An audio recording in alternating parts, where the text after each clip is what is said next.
Hi అండి, నమస్తే. Welcome to my channel Telugu cooking tips. ఈరోజు నేను గోరుచిక్కుడుకాయ ఫ్రై చూపిస్తున్నానండి.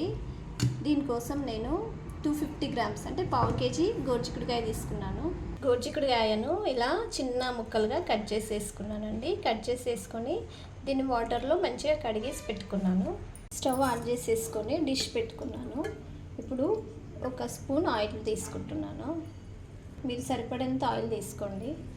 ఇప్పుడు ఇందులోనే జీలకర్ర వేస్తున్నాను, ఆవాలు వేస్తున్నాను, ఉల్లిపాయ ముక్కలు,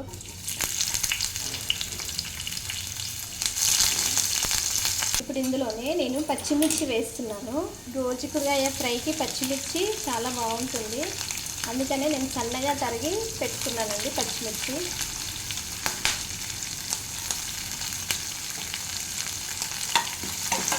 ఈ పచ్చిమిర్చి ఉల్లిపాయ రెండు ఆయిల్లో ఫ్రై అవుతాయి.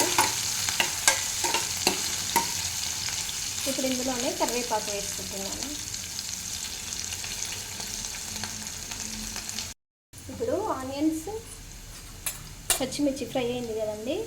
ఇప్పుడు ఇందులోనే పసుపు వేస్తున్నాను.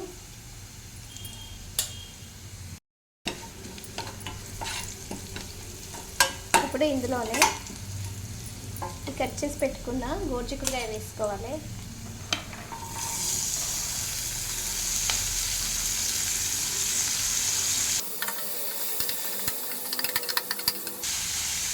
ఇప్పుడు దీనిపైన క్యాప్ పెట్టేసుకోవాలి.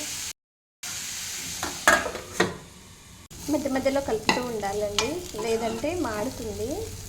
అయితే గోరుచిక్కుడుకాయ కట్ చేసుకొని ఇలా ఫ్రై చేస్తే చాలా టేస్ట్ ఉంటుంది. ఇంకోటి ఏంటంటే కుక్కర్లో కూడా ఉడకబెట్టి ఇలా ఆయిల్ వేసి ఫ్రై చేస్తారు. అలా చేస్తే అంత టేస్ట్ ఉండదు. అలా ఉడకబెట్టకుండా డైరెక్ట్గా ఇలాగే ఫ్రై చేస్తే చాలా అంటే చాలా టేస్ట్ ఉంటుంది. ఈ ఫ్రైలో మెయిన్ ఏంటంటే పచ్చిమిర్చి అండి. పచ్చిమిర్చి వేయడం వల్ల కూడా చాలా అంటే చాలా టేస్ట్ బాగుంటుంది, మంచి టేస్ట్ వస్తుంది ఈ కర్రీకి. ఇది ఇంకొంచెం ఉడకనివ్వాలి. సాల్ట్ వేస్తున్నాను. మీ టేస్ట్కి తగినంత సాల్ట్ వేసుకోండి. ఈ చిక్కుడుకాయ ఇలా కూడా మంచిగా ఉడికిపోతుందండి, కాకపోతే కొంచెం ఆయిల్ ఎక్కువ పడుతుంది. అంటే కుక్కర్లో వేసి ఉడికించకున్నా కూడా ఇది మంచిగా ఫ్రై అవుతుంది. ఇదిగోండి, ఆల్మోస్ట్ ఫ్రై అయిపోయింది. ఈ గోరుచిక్కుడుకాయ ఫ్రైలో కొబ్బరి పొడి అండి. ఈ ఫ్రైలో ఈ కొబ్బరి పొడి వేస్తే చాలా అంటే చాలా టేస్ట్ వస్తుంది. నేను దీనికోసం 1 స్పూన్ కొబ్బరి పొడి తీసుకుంటున్నాను. ఓన్లీ కొబ్బరి పొడే వేయాలండి, అందులో లవంగా అలాంటివి ఏం తీసుకోవద్దు, ప్లెయిన్ కొబ్బరి పొడి వేయాలి. ఇందులోనే పావు టీ స్పూన్ ధనియా పౌడర్ వేస్తున్నాను.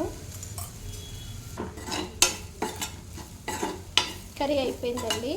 ఫ్రై గోరుచిక్కుడుకాయ ఫ్రై రెడీ అండి. ఇప్పుడు స్టవ్ ఆఫ్ చేసేసుకొని దీన్ని ఒక చిన్న గిన్నెలోకి సర్వ్ చేసుకుందాం. చాలా అంటే చాలా టేస్ట్ ఉంటుందండి గోరుచిక్కుడుకాయ ఫ్రై. మీరు ఒకసారి ట్రై చేయండి. ఈ ఫ్రైలో అస్సలు వాటర్ వేయకూడదు, వాటర్ వేస్తే టేస్ట్ అనేది మారిపోతుంది. అలాగే కొబ్బరి పొడి కూడా వేయండి, కొబ్బరి పొడితో మంచి టేస్ట్ వస్తుంది. అయితే లాస్ట్లో కొత్తిమీర వేయాలండి. నా దగ్గర కొత్తిమీర లేదు, అందుకే వేయట్లేదు. మీరు వేసుకోండి, చాలా అంటే చాలా బాగుంటుంది కొత్తిమీర వేస్తే. కొత్తిమీర కొబ్బరి పొడి మంచి టేస్ట్ అండి ఇది ఫ్రైకి. గోరుచిక్కుడుకాయ ఫ్రై రెడీ అండి. మీరు కూడా ఇలాగే డైరెక్ట్గా ఫ్రై చేయండి, అంటే ఉడకబెట్టుకోకుండా ఇలాగే ఫ్రై చేసుకోండి. చాలా టేస్ట్ చాలా అంటే చాలా బాగుంటుంది. పిల్లలకి కూడా నచ్చుతుందండి ఇలా ఫ్రై చేస్తే. ఇంతే అండి, ఎంతో టేస్టీగా ఉండే గోరుచిక్కుడుకాయ ఫ్రై రెడీ అండి. అలాగే మీరు కూడా ఒకసారి ట్రై చేయండి, నేను చెప్పిన మెథడ్లో ట్రై చేయండి, టేస్ట్ చేయండి. టేస్ట్ చేసి మీకు ఎలా కుదిరిందనేసి ఒక కామెంట్ పెట్టండి. అలాగే మంచి మంచి వీడియోస్ నోటిఫికేషన్ రూపంలో రావాలి అని అంటే మా ఛానల్ తెలుగు కుకింగ్ టిప్స్ ఛానల్ని సబ్స్క్రైబ్ చేసుకోండి. Thank you.